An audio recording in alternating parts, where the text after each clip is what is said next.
If you aren't watching or didn't watch the Tokyo Olympics, you still hardly escaped the highlights. We've witnessed history in so many ways.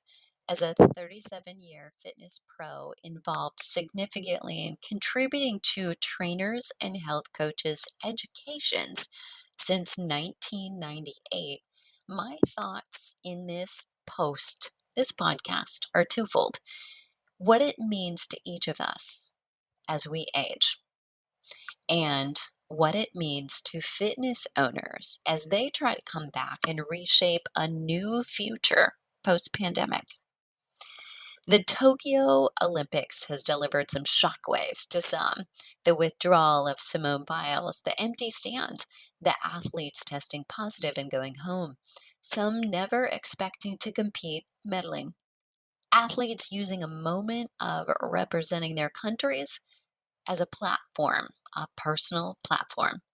I'm Deborah Atkinson. You're listening to Flipping 50, where I address your top struggles and concerns, and I share what to eat, how to move, and how to change your mindset. And listen, baby, this one is all about mindset so that you can have the energy and the vitality that you want, need, and deserve in this second and better half.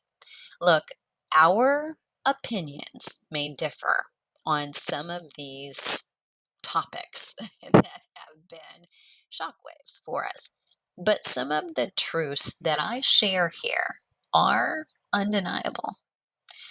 How did the Tokyo Olympics suggest lessons on aging and strength? But the bigger question that I have for you is, did you see it the same way I'm sharing, the way I saw it? Or did you look at it from a different angle? During COVID, when competition and travel was shut down, athletes who were shining in the Tokyo Olympics hit the gym. You're hearing it over and over. The examples live across sports. The USA track athletes, like 33-year-old Allison Felix, who gained speed rather and ran better than ever in her 30s. April Ross, 39-year-old Team USA volleyball player, who's one of the oldest and best out there in the sand. Face it, for a long time, we haven't seen rail thin Nadia Comaneci or Olga Korbut waifs in gymnastics.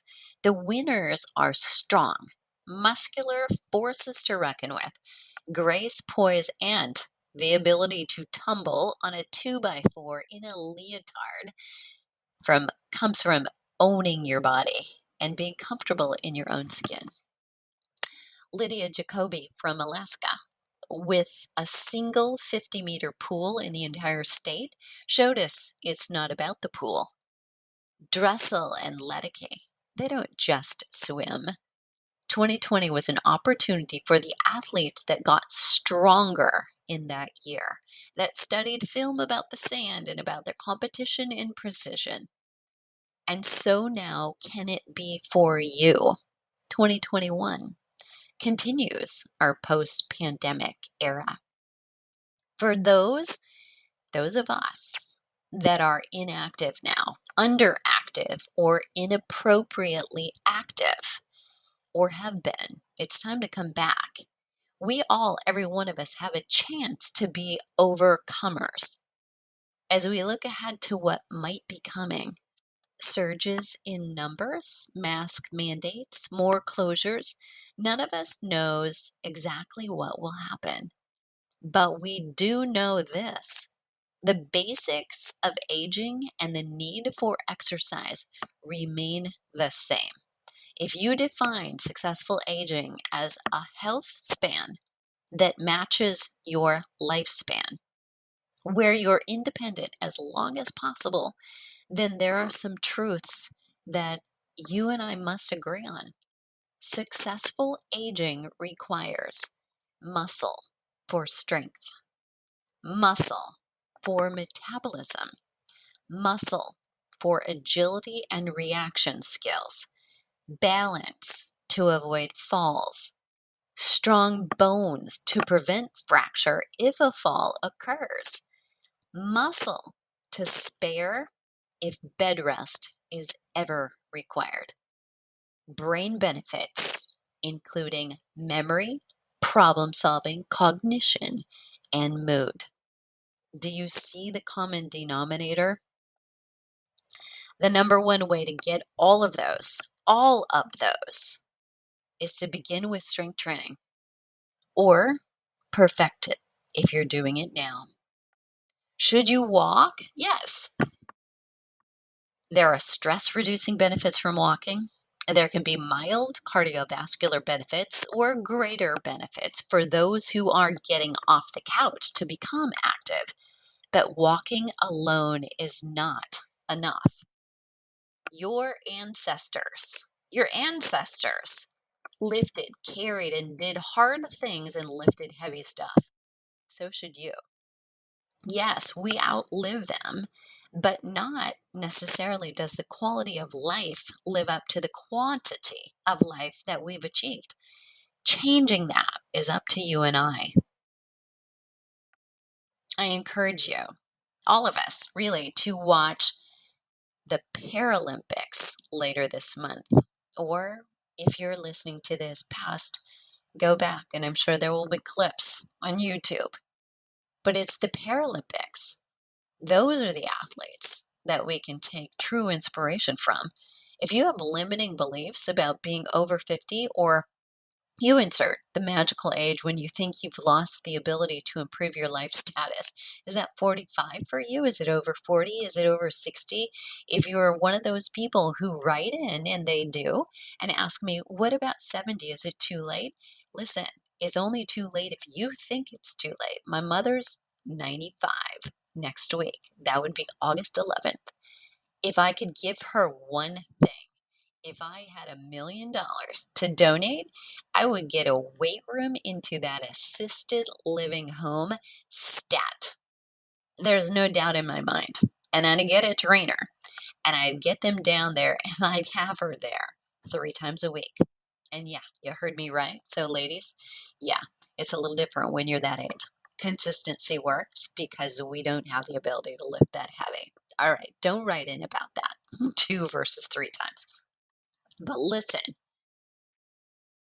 if you're in menopause, or you're divorced, or you're single, or you're married with children, and you're giving yourself some kind of excuse as why you don't have time, or you're traveling and you just don't have time, listen, try watching someone whose legs were blown off or amputated, who's legally blind, compete.